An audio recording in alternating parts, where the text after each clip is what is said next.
Hi students, myself Raghavendra Chara, selection grade lecturer, Government Polytechnic, Chitradurga.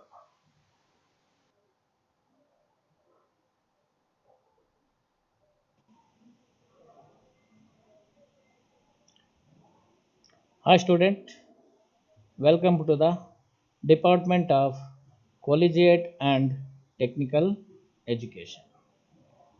Subject Analog Electronic Circuit. This session we will discuss about the working of instrumentation amplifier and VCO voltage controlled oscillator of the unit 4. Here in the last class we discussed about the an instrumentation amplifier, why we need the instrumentation amplifier and instrumentation system ಬಗ್ಗೆ ನಾವು ತಿಳ್ಕೊಂಡಿದ್ವಿ. Here ಇಲ್ಲಿ ಹೆಂಗೆ ಆ instrumentation ಆಂಪ್ಲಿಫೈಯರ್ನ design ಮಾಡಿರ್ತಾರೆ and how it works ಅನ್ನೋದ್ರ ಬಗ್ಗೆ ನಾವು ಈ ಸೆಷನಲ್ಲಿ ತಿಳಿಯೋಣ. ಹಿಯರ್ ಸಿಯರ್ ದಿಸ್ ಈಸ್ an instrumentation ಆಂಪ್ಲಿಫೈಯರ್ನ ಒಂದು circuit diagram. Here it is constructed by using the 3 op amps ಇಂದ ಆಗಿದೆ.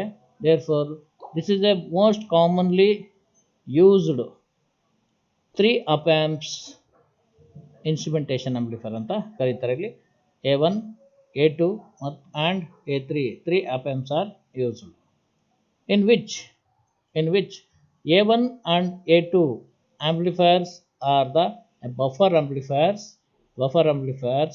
It is a differential amplifier. A3 is the differential amplifier. Therefore the circuit is constructed by using the 3 op amps A1 and A2.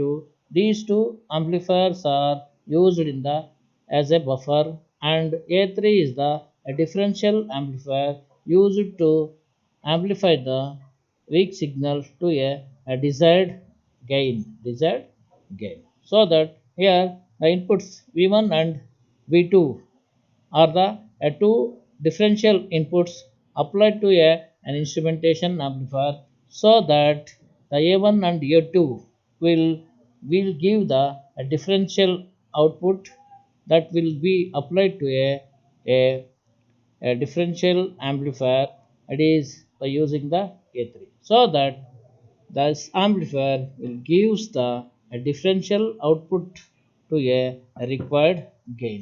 Here due to R1 and Rg and R1 and Rg of this A2, the required gain will be not set by this circuit, so that the required amount of gain is achieved by using the differential amplifier of A3, so that by adjusting the value of R3 to a required level, so that we can get the required gain from the this instrumentation amplifier. ನೋಡಿ, this A common ಆಗಿ ನಾವು use ಮಾಡೋಂಥ ಒಂದು instrumentation amplifier ಇದು.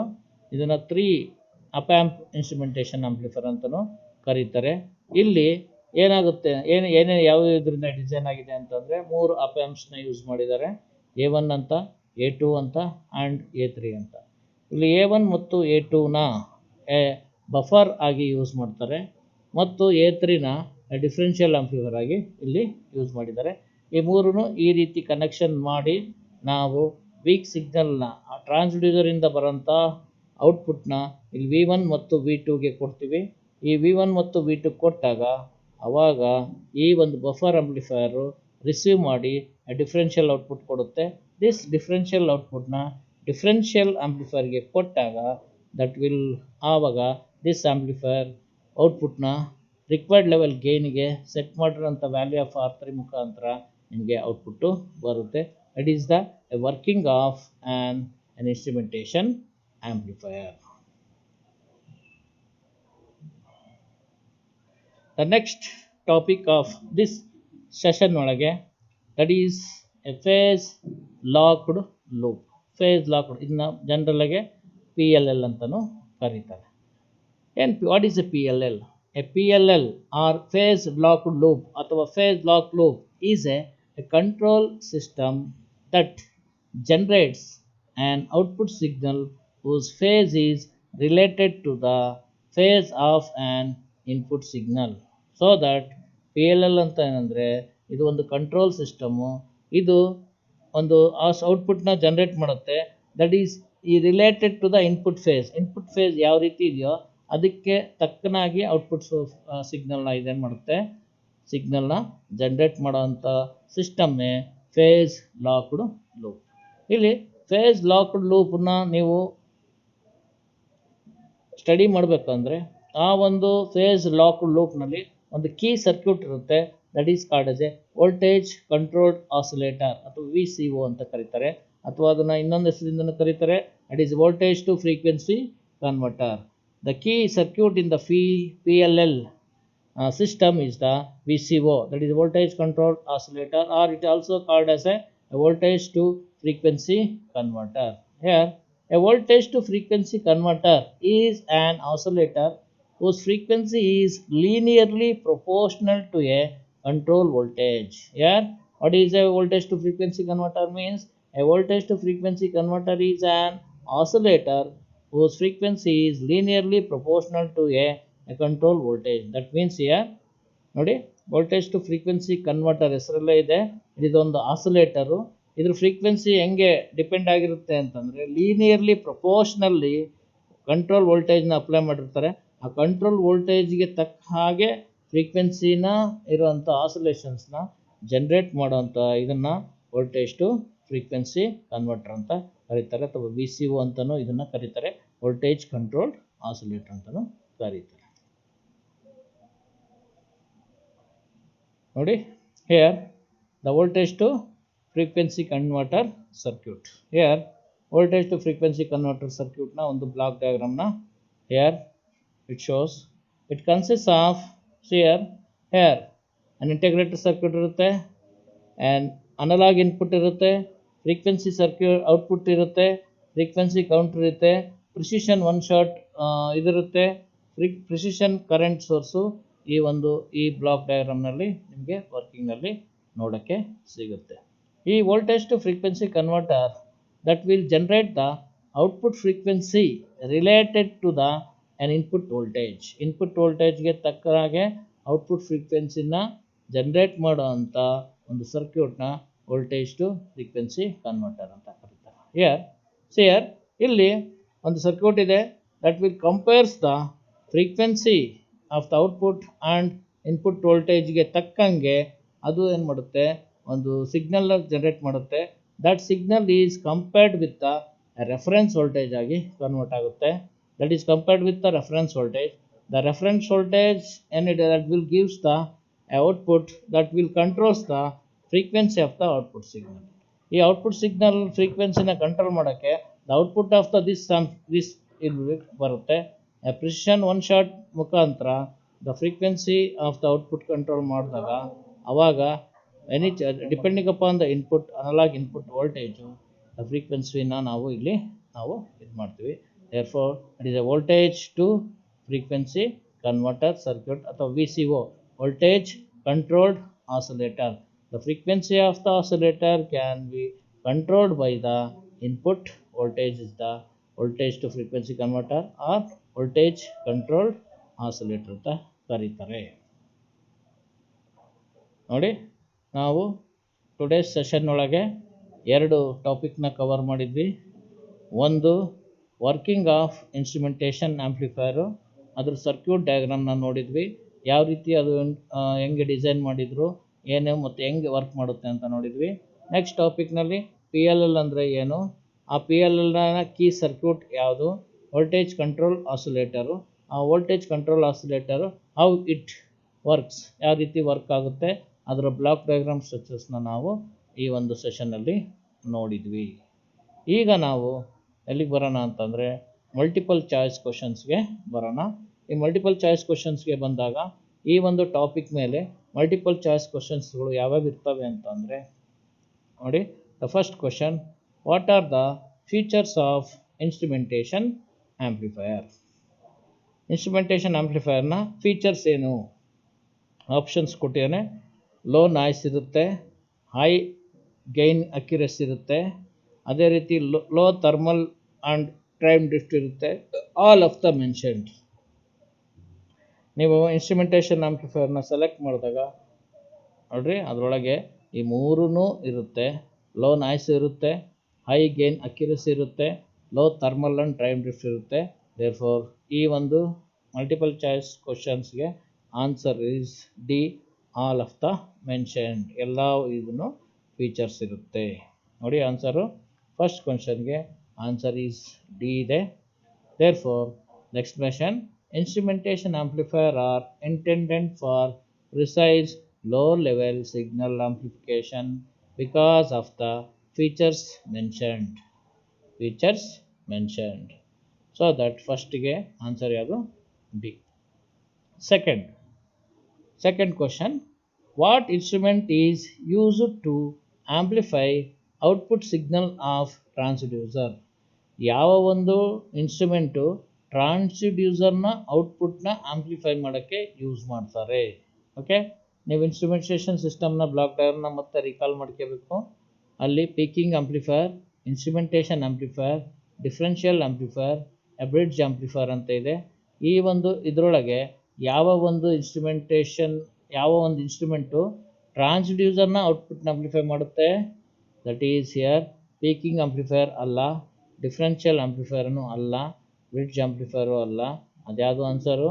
Instrumentation ಆಂಪ್ಲಿಫೈಯರು ಟ್ರಾನ್ಸ್ಡ್ಯೂಸರ್ನ ಔಟ್ಪುಟ್ನ amplify ಮಾಡೋಕ್ಕೆ use ಮಾಡೋಂಥ instrument ಆಗಿರುತ್ತೆ. Therefore ಸೆಕೆಂಡಿಗೆ ಆನ್ಸರ್ ಯಾವುದು ಅಂತಂದರೆ ದಟ್ ಈಸ್ ಬಿ. ನೋಡಿ, second answer is B. Explanation, the major function of instrumentation amplifier is to amplify the low level output signal of the transducer so that it can drive the output stages. Therefore second ge answer yadu? Answer is B. Next, the third question, a general purpose amplifier op amps are used in application as. ನಾವು ಜನರಲ್ಲಾಗೆ app ಆ್ಯಂಪ್ಸ್ನ ಯಾವ ಒಂದು ಅಪ್ಲಿಕೇಶನಲ್ಲಿ ಯಾವನ್ನ applications ಟೈಪಲ್ಲಿ use ಮಾಡ್ತೀವಿ ಅಂತ. ಅದರೊಳಗೆ instrumentation amplifier ಆಗಿ use ಮಾಡ್ತೀವ, ಡಿಫ್ರೆನ್ಷಿಯಲ್ ಇನ್ಸ್ಟ್ರುಮೆಂಟೇಷನ್ ಆಂಪ್ಲಿಫೈರ್ ಆಗಿ ಯೂಸ್ ಮಾಡ್ತೀರಾ, ಇನ್ವರ್ಟಿಂಗ್ ಇನ್ಸ್ಟ್ರುಮೆಂಟೇಷನ್ ಆಂಪ್ಲಿಫೈರ್ ಯೂಸ್ ಮಾಡ್ತೀರಾ, ನಾನ್ ಇನ್ವರ್ಟಿಂಗ್ ಇನ್ಸ್ಟ್ರುಮೆಂಟೇಷನ್ ಆಂಪ್ಲಿಫೈರ್ ಆಗಿ ಯೂಸ್ ಮಾಡ್ತೀರಾ ಅಂತ. ದೇರ್ಫೋರ್ ನೀವು ಆಲ್ರೆಡಿ ಆಪ್ ಆ್ಯಂಪ್ಸ್ ಬಗ್ಗೆ ಓದಿರ್ತೀರಾ. ಆಪ್ ಆ್ಯಂಪ್ಸ್ ಬಗ್ಗೆ ಓದಿದಾಗ ಇನ್ಸ್ಟ್ರುಮೆಂಟೇಷನ್ ಆಂಪ್ಲಿಫೈರು ಆಗಿ ಯೂಸ್ ಮಾಡ್ತೀರಾ, differential instrumentation amplifier, inverting instrumentation amplifier, non inverting instrumentation amplifier. ಅಂದರೆ ನೀವು ವರ್ಕಿಂಗ್ ಆಫ್ ಇನ್ಸ್ಟ್ರುಮೆಂಟೇಷನ್ ಆಂಪ್ಲಿಫೈರ್ ನೋಡಿದಾಗೆ ಅಲ್ಲಿ ಯೂಸ್ ಮಾಡೋಂಥ ಇನ್ಸ್ಟ್ರುಮೆಂಟೇಷನ್ ಆಂಪ್ಲಿಫೈರ್ ಒಳಗೆ ಡಿಫ್ರೆನ್ಷಿಯಲ್ ಇನ್ಸ್ಟ್ರುಮೆಂಟೇಷನ್ ಆಂಪ್ಲಿಫೈರ್ ಆಗಿ ಯೂಸ್ ಮಾಡಿರ್ತೀವಿ. Therefore general purpose of op amps are used in the application as a differential instrumentation amplifier. So that ಈ ಒಂದು ಥರ್ಡ್ MCQಗೆ answer is a B. It is a differential instrumentation amplifier. ನೋಡಿ, the third ಕ್ವಶನ್ಗೆ answer is B. Explanation ಏನು ಅಂದರೆ, when the requirement for the application are not too strict, the general purpose of op amp can be employed in the differential mode. Such amplifiers are called as a differential amplifier. So that the generally the op amps are used as a differential instrumentation amplifier ಆಗಿ use ಮಾಡ್ತೀವಿ. Next question, in an instrumentation amplifier using a transducer bridge, which device measures the change in physical energy? ಕೆಲವು instrumentation ಸಿಸ್ಟಮ್ನಲ್ಲಿ ಇರ್ತವೆ, ಅಲ್ಲಿ ಒಂದು ಟ್ರಾನ್ಸ್ಡ್ಯೂಸರ್ನ bridge ರೂಪದಲ್ಲಿ use ಮಾಡಿರ್ತಾರೆ. ಆ ಬ್ರಿಡ್ಜ್ ರೂಪದಲ್ಲಿ ಯೂಸ್ ಮಾಡಿರೋಂಥ ಟ್ರಾನ್ಸ್ಡ್ಯೂಸರಲ್ಲಿ ಯೂಸ್ ಮಾಡೋಕ್ಕೆ ಯಾವ ಒಂದು ಫಿಸಿಕಲ್ ಎನರ್ಜಿನ ಕನ್ವರ್ಟ್ ಮಾಡೋಕ್ಕೆ ಯಾವ ಟ್ರಾನ್ಸ್ಡ್ಯೂಸರ್ ಯೂಸ್ ಮಾಡಿರ್ತಾರೆ. ಇಲ್ಲಿ ನೋಡಿ, ಇದರಲ್ಲಿ ಆಪ್ಷನ್ಸ್ ಕೊಟ್ಟಿದ್ದಾರೆ. ಇಲ್ಲಿ that is the resistive transducer, indicating meter, capacitive transducer, inductor circuit ಅಂತ ಕೊಟ್ಟಿದ್ದಾರೆ. ಹೇರ್ ನೋಡಿ, 4 ಆಪ್ಷನ್ಸ್ ಇದ್ದಾವೆ. Resistive transducer, indicating meter, capacitive transducer, inductor circuit. Okay, ಇಲ್ಲಿ ಈ ಒಂದು ಕ್ವಶನ್ ನಂಬರ್ 4ಗೆ ಇದಕ್ಕೆ ಆನ್ಸರ್ ಯಾವುದಂದರೆ ರೆಸಿಸ್ಟಿವ್ ಟ್ರಾನ್ಸ್ಡ್ಯೂಸರ್. ನಾರ್ಮಲಿ ಬ್ರಿಡ್ಜ್ ಒಳಗೆ ರೆಸಿಸ್ಟೆನ್ಸ್ ಇರುತ್ತೆ, ಅಡಿ ರೆಸಿಸ್ಟಿವ್ ಟ್ರಾನ್ಸ್ಡ್ಯೂಸರ್ನ ಯೂಸ್ ಮಾಡಿ ಫಿಸಿಕಲ್ ಕ್ವಾಂಟಿಟಿನ ಅದಕ್ಕೆ ಅಪ್ಲೈ ಮಾಡಿದ್ರೆ ಆವಾಗ ಅದರ ಔಟ್ಪುಟ್ಟು ವೇರಿಯೇಷನ್ ಆಗಿ ಚೇಂಜ್ ಇನ್ ರೆಸಿಸ್ಟೆನ್ಸ್ ಆಗುತ್ತೆ. ದೇರ್ ಫಾರ್ ರೆಸಿಸ್ಟಿವ್ ಟ್ರಾನ್ಸ್ಡ್ಯೂಸರ್ ಆಗಿ ಇಲ್ಲಿ ಒಂದು ಬ್ರಿಡ್ಜಲ್ಲಿ ಯೂಸ್ ಮಾಡಿರ್ತಾರೆ.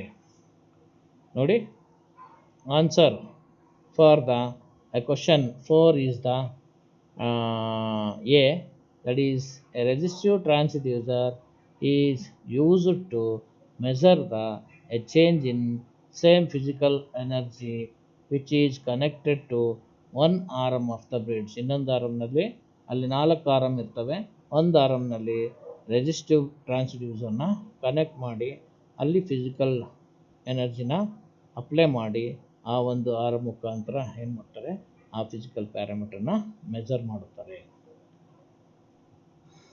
ನೋಡಿ, ಈ ಒಂದು ಟುಡೇಸ್ ಟಾಪಿಕ್ ಮೇಲೆ ಡಿಸ್ಕ್ರಿಪ್ಟಿವ್ ಕ್ವಶನ್ಸ್ಗಳು ಯಾವ್ಯಾವ ಇದ್ದಾವೆ ಅಂತಂದರೆ, ದಿಸ್ ಸೆಷನ್ನಲ್ಲಿ ನಾವು ಏನೇನು ನೋಡಿದ್ವಿ, ವರ್ಕಿಂಗ್ ಆಫ್ ಇನ್ಸ್ಟ್ರುಮೆಂಟೇಷನ್ ಆಂಪ್ಲಿಫೈಯರ್ ನೋಡಿದ್ವಿ, ಮತ್ತು ವರ್ಕಿಂಗ್ ಆಫ್ VCO ಅಥವಾ it is a voltage controlled oscillator ಅಥವಾ voltage to frequency converter circuit ಅಂತಲೂ ಅದನ್ನು ಕರೀತಾರೆ.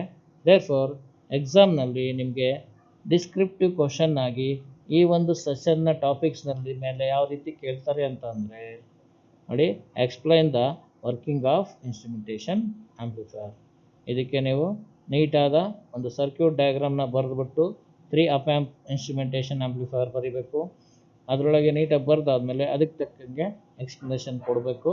ಎಕ್ಸ್ಪ್ಲನೇಷನಲ್ಲಿ A1 ಮತ್ತು A2ನ ಯಾವುದು ಬಫರಾಗಿ ಯೂಸ್ ಮಾಡ್ತಾರೆ, A3ನ ಡಿಫ್ರೆನ್ಷಿಯಲ್ ಆಂಪ್ಲಿಫೈಯರ್ ಆಗಿ ಯೂಸ್ ಮಾಡ್ತಾರೆ. ಮತ್ತು ನಾವು ಆ ಒಂದು ಸರ್ಕ್ಯೂಟ್ಗೆ ಇನ್ಪುಟ್ ಯಾವುದು V1 ಮತ್ತು V2, it is the output of the transducer, ಅದನ್ನು ವೀಕ್ ಸಿಗ್ನಲ್ನ ಆಂಪ್ಲಿಫೈ ಮಾಡೋಕ್ಕೆ ಕೊಡ್ತಾರೆ. ದೇರ್ ಫಾರ್ ಫಸ್ಟು ಡಿಫ್ರೆನ್ಷಿಯಲ್ ಇನ್ಪುಟ್ನ ಅಪ್ಲೈ ಮಾಡಿ ಡಿಫ್ರೆನ್ಷಿಯಲ್ ಔಟ್ಪುಟ್ನ ಕೊಟ್ಟು ಅದನ್ನು ಆಂಪ್ಲಿಫೈ ಮಾಡಿ ಆಮೇಲೆ ಒಂದು ಇನ್ಸ್ಟ್ರುಮೆಂಟೇಷನ್ ಆಂಪ್ಲಿಫೈಯರ್ ಮುಖಾಂತರ ನೆಕ್ಸ್ಟ್ ಸ್ಟೇಜ್ಗೆ ನಾವು ರಿಕ್ವೈರ್ಡ್ ಗೇನ್ನ ಅಚೀವ್ ಮಾಡೋಕ್ಕೋಸ್ಕರ ಇನ್ಸ್ಟ್ರುಮೆಂಟೇಷನ್ ಆಂಪ್ಲಿಫೈಯರ್ನ ಯೂಸ್ ಮಾಡ್ತಾರೆ. Next, explain the operation of VCO circuit. VCO circuit ಅಂದರೆ ವೋಲ್ಟೇಜ್ ಕಂಟ್ರೋಲ್ಡ್ ಆಸಿಲೇಟರ್. VCO ಅಥವಾ voltage to frequency converter circuit, it is a key circuit of ಯಾವುದು PLLನ ಒಂದು ಕೀ ಸರ್ಕ್ಯೂಟು VCO ಆಗಿರುತ್ತೆ. ಇಲ್ಲಿ it is a VCO, it is a oscillator. ಇದು ಈ ಒಂದು ಆಸಿಲೇಟರ್ನ ಔಟ್ಪುಟ್ ಫ್ರೀಕ್ವೆನ್ಸಿನ linearly proportional to the input ವೋಲ್ಟೇಜ್ಗೆ ತಕ್ಕಂಗೆ ಆ ಒಂದು ಆಸಿಲೇಟರು ಫ್ರೀಕ್ವೆನ್ಸಿನ ಏನು ಮಾಡುತ್ತೆ, ಅದು ಜನ್ರೇಟು ಮಾಡ್ತಾ ಹೋಗುತ್ತೆ. ದೇರ್ ಫಾರ್ ನೀವು ಆ ಸರ್ಕ್ಯೂಟಿಗೆ ನೀಟ್ ಬ್ಲಾಕ್ ಡಯಾಗ್ರಾಮ್ ಬರೀಬೇಕು, ಅದರೊಳಗೆ ಯಾವ್ಯಾವ ಒಂದು ಪಾರ್ಟ್ಸ್ ಇದಾವೆ ನೀಟಾಗಿ ಬರೀಬೇಕು, ಮತ್ತು ಯಾವ ರೀತಿ ಇನ್ಪುಟ್ ತಕ್ಕಂಗೆ ಆ ಒಂದು ಫ್ರೀಕ್ವೆನ್ಸಿನ ಜನ್ರೇಟ್ ಮಾಡುತ್ತೆ ಅಂತ ನೀವು ಎಕ್ಸ್ಪ್ಲೈನ್ ಮಾಡ್ತಾ ಹೋಗ್ಬೇಕು. ನಿಮಗೆ ನೋಟ್ಸ್ ಆಗಿ ಸ್ಟಡಿ ಮೆಟೀರಿಯಲ್ ಒಳಗೆ ಅದ್ರ ಬಗ್ಗೆ ಡೀಟೇಲ್ ಆದ ನೋಟ್ಸ್ ಇದ್ದಾವೆ, ಮತ್ತು MCQಸ್ಗಳನ್ನು ಕೂಡ ಈ ಚಾಪ್ಟ್ರಿಗೆ ಸಪ್ರೇಟ್ ಆದ MCQs ಇವು 4 ಇದರೊಳಗೆ ಸಾಲ್ವ್ ಮಾಡಿದ್ದೀವಿ. ಇದೇ ಸಾಲ್ವ್ ಮಾಡಿರೋಂಥ 4 ಬಿಟ್ಟು ಮತ್ತು ಇದ್ರ ಜೊತೆಗೆ ಇನ್ನೂ ಕೆಲವು ಮಲ್ಟಿಪಲ್ ಚಾಯ್ಸ್ ಕ್ವಶನ್ಸ್ನ ನಾವು ನಿಮಗೆ ಸಪ್ಲೈ ಮಾಡ್ತೀವಿ. ಅದನ್ನು ನೀವು ನೋಡಿಬಿಟ್ಟು ಆಲ್ ಪಾಸಿಬಲ್ ಮಲ್ಟಿಪಲ್ ಚಾಯ್ಸ್ ಕ್ವಶನ್ಸ್ನ ನೀವು ಈ ಸೆಷನ್ ಒಳಗೆ ನೋಡ್ತೀರಾ. ದೇರ್ ಫಾರ್ ಟುಡೇ ಸೆಷನ್ನ ಇಲ್ಲಿ ನಾವು ಇನ್ಸ್ಟ್ರುಮೆಂಟೇಷನ್ ಆಂಪ್ಲಿಫೈಯರ್ ವರ್ಕಿಂಗ್ ತಿಳ್ಕೊಂಡ್ವಿ ಮತ್ತು VCOನ ವರ್ಕಿಂಗ್ನ ನಾವು ಇಲ್ಲಿ ತಿಳ್ಕೊಂಡಿದ್ದೀವಿ. ಅವೆರಡು ಟಾಪಿಕ್ನಲ್ಲಿ ಡಿಸ್ಕ್ರಿಪ್ಟಿವ್ ಕ್ವಶನ್ಸ್ ಯಾವ್ಯಾವ ಬರ್ತವೆ ಮತ್ತು ಮಲ್ಟಿಪಲ್ ಚಾಯ್ಸ್ ಕ್ವಶನ್ಸ್ಗಳು ಯಾವ್ಯಾವ ಬರ್ತವೆ ಅಂತಲೂ ನಾವು ಈ ಸೆಷನ್ನಲ್ಲಿ ತಿಳ್ಕೊಂಡಿದ್ದೀವಿ. ಸ್ಟೂಡೆಂಟ್ಸ್, ನೆಕ್ಸ್ಟ್ ಕ್ಲಾಸಲ್ಲಿ ನಾವು PLL ಬಗ್ಗೆ, ಅದರ ವರ್ಕಿಂಗ್ ಬಗ್ಗೆ ನಾವು ತಿಳ್ಕೊಳ್ಳೋಣ. ಈ ಸೆಷನ್ನನ್ನು ಇಲ್ಲಿಗೆ ಎಂಡ್ ಮಾಡೋಣ. Okay, thank you.